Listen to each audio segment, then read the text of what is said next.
Going back to Michael Jerome's questions, you got another one. He says, why have you stopped making, if you have, funky disco house-like tracks, such as Running Away, Rio, Tonight and Love Letters? Is that true?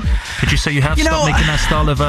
No. I mean, the thing of it is, I think it got pushed to the side, per se, because I was busy doing the other things. And I think that when I was doing all those type of tracks, I was trying to not do the same thing over and over again. And it just so happened that the original stuff, like the UK Garage cut-up style, took off when I was already moving on. So I actually kind of had to reinvent myself to a certain extent. And I took a break from doing that. Mm-hmm. But, you know, I mean, obviously with the movement, the way the funky house scene is going, you're going to definitely be hearing stuff. That would be stupid not to. Yeah.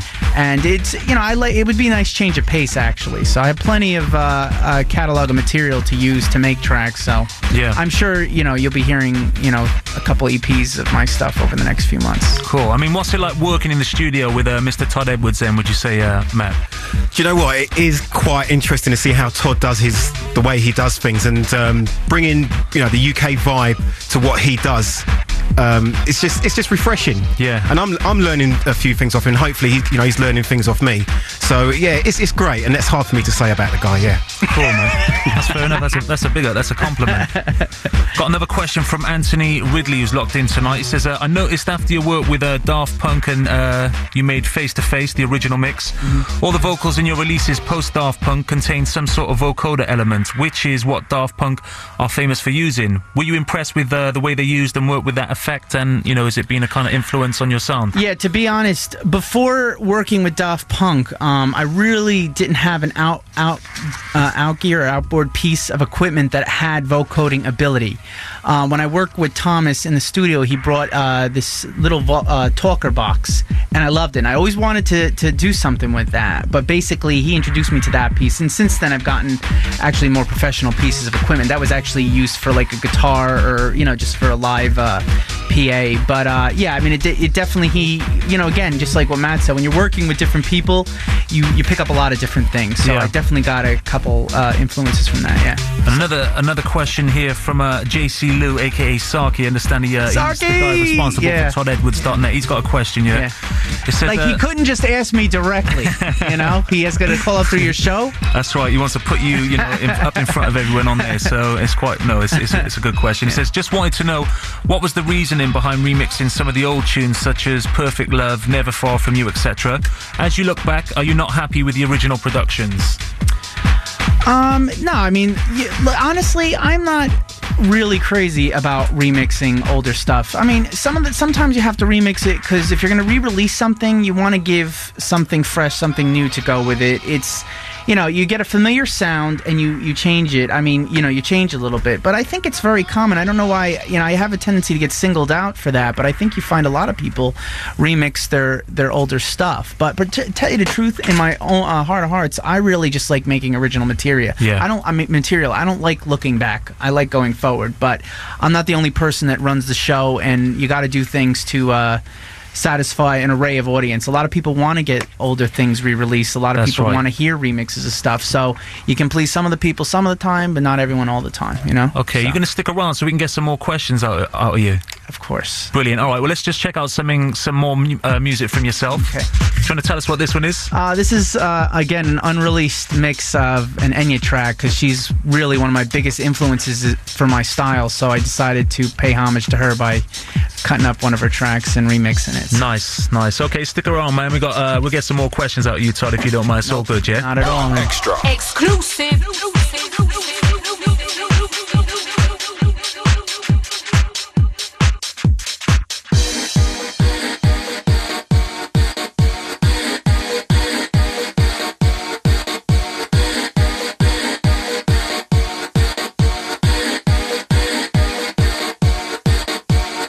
This is the guest mix off the Brent. One extra.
keep it right here. Mr. Todd Edwards in the house with us, going to join us for the last 30 minutes. We'd like some more questions from our listening crew out there tonight. Hit us up on the text 88111. Don't forget to put your name down.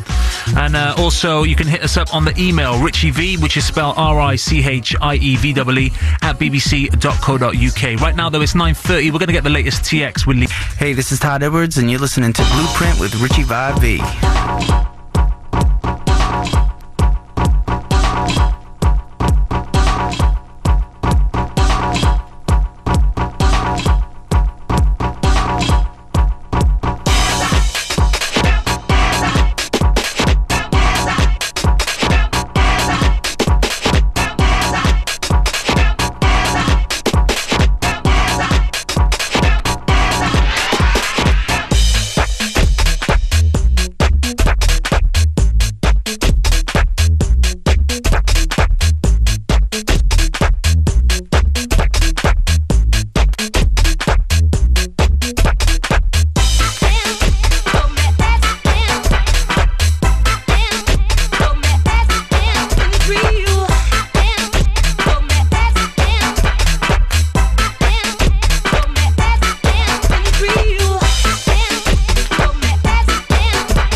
The last 30 minutes of tonight's Blueprint on One Extra, myself, Richie Vibe V, and our very special guest tonight, the one they call the Godfather. That's right, Mr. Todd Edwards.